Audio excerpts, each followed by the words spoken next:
In our fast-paced world, it's easy to feel overwhelmed.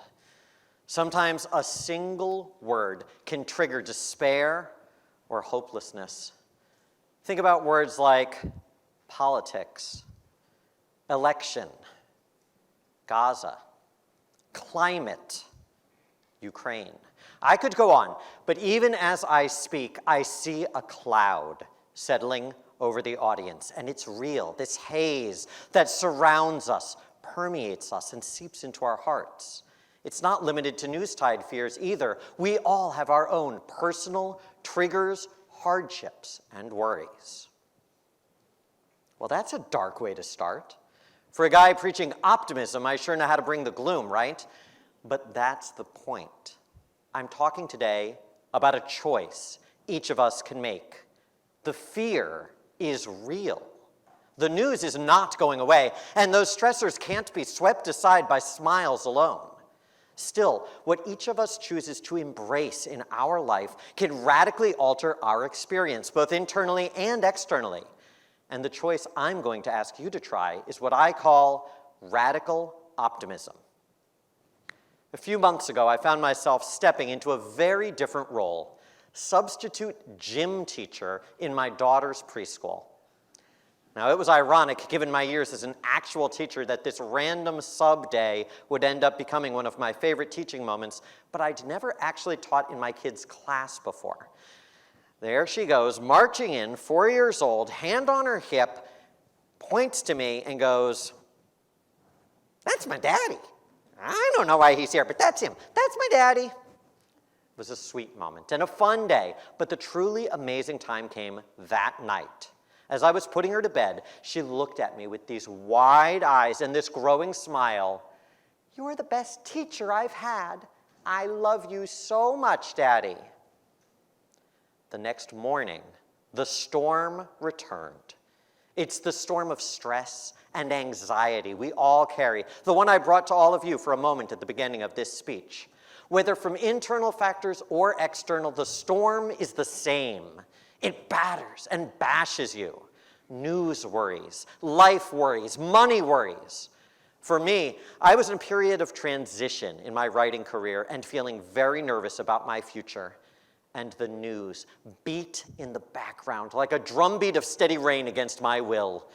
Doom, doom, gloom, doom. The glass, it wasn't half full or half empty. The glass was falling out of my hands, shattering on the ground in the rain of this unending storm. Well, to combat it, I reached for my anchor. In theater, we use a technique called emotional recall to recreate emotions on stage, to capture a memory so vividly it can be recalled at whim to transform performance. And over my years as a parent, I've adopted this technique into my own method that I call anchors. That moment with my daughter, those wide eyes, and that feeling of pride in me, that was my memory, my anchor. I thought about it. I clung to it. And I weathered the storm. I'm going to ask everyone here right now to take a moment and close your eyes. With your eyes closed, I want you to think about one moment in the not-too-distant past that really happened to you. One time that brought you personally intense joy. Think about that moment as clearly as you can.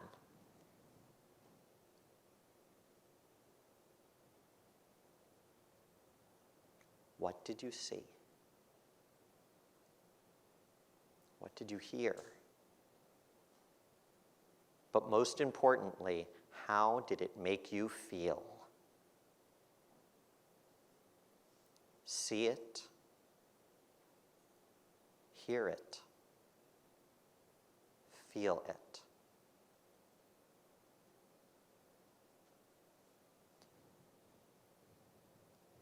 I want you to cling to that memory as you open your eyes. The storm remains. I cannot get rid of your problems. Anyone who claims otherwise is lying. But I've realized the secret to dealing with this storm is that emotional anchor you're holding right now.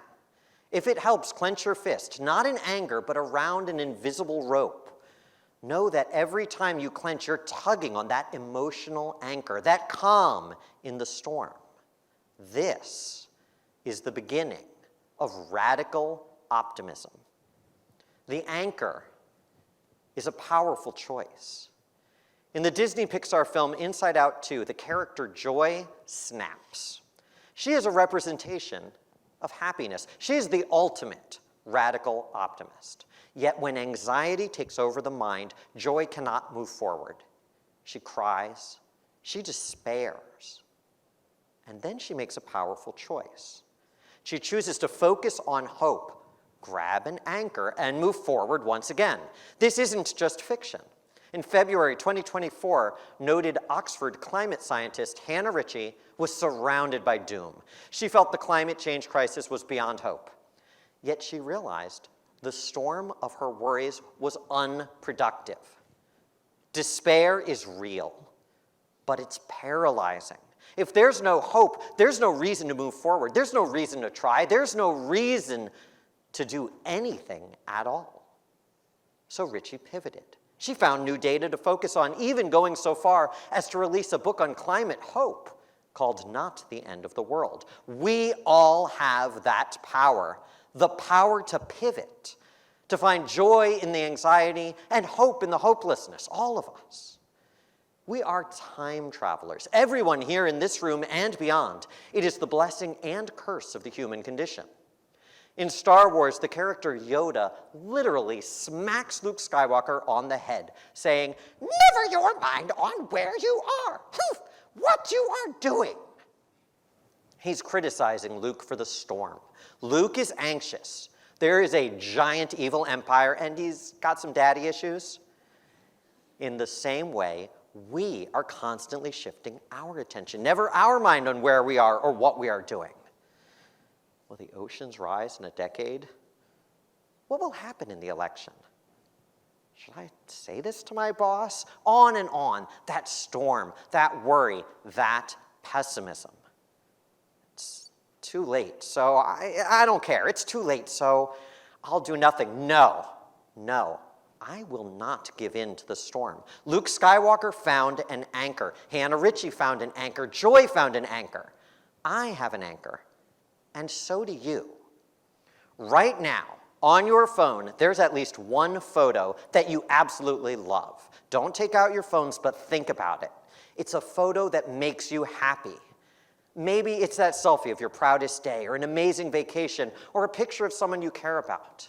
Maybe it's your lock screen, or a photo you flip back to when you're feeling down. Whatever the case, that picture is there already as part of an anchor, and now you're beginning to understand how to use it.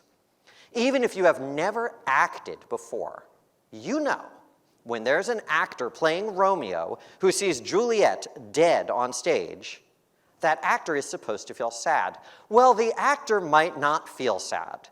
Maybe they feel hungry or tired, or maybe they're thinking of asking out that very alive actress. A million things and more are going on in their head, but none of it matters to the audience because Romeo is supposed to feel sad. So the actor pulls out a memory, a time that they were sad, and they focus on it until they feel sad. Similarly, if you put all your attention on a time you were happy, your optimism will grow. It won't happen instantly. Just like Joy in Inside Out 2, you'll have moments you want to give in, moments you drop the anchor, but keep clinging to it, because the more you do, the rosier the world will become. Researchers at Stanford in 2022 and Essex in 2024 found a simple smile. It brings more happiness even when you're faking it. This is not a cure for depression. This is not a claim you'll be happy all the time. This is just a mind shift. Forget the storm and grab the anchor. Radical optimism means shifting attention away from the paralysis of despair. The storm will return. You will struggle, but your attention affects your action. And if the memory is not working, if the storm is too severe, Well, you need a new anchor. Start from the beginning of the process.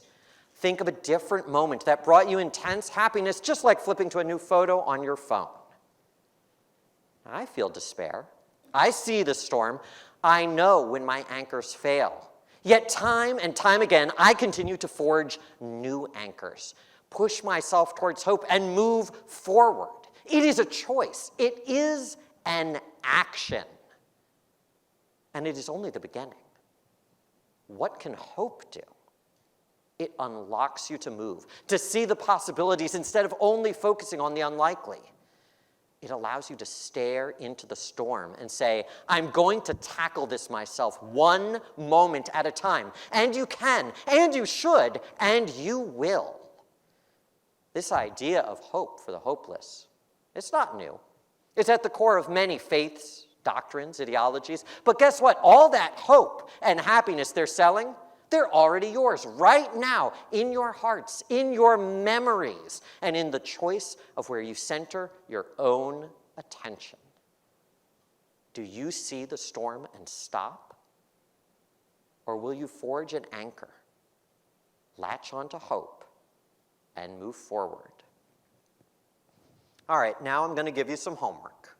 Because no matter how long I've been out of the classroom, I'm still a teacher. You can't stick me in front of a crowd, especially in a lecture hall, without me itching to give an assignment. Your homework is simple. Face your storm. Carry an anchor. And embrace radical optimism. Try it for just 1 week to start. It could change your life. Thank you.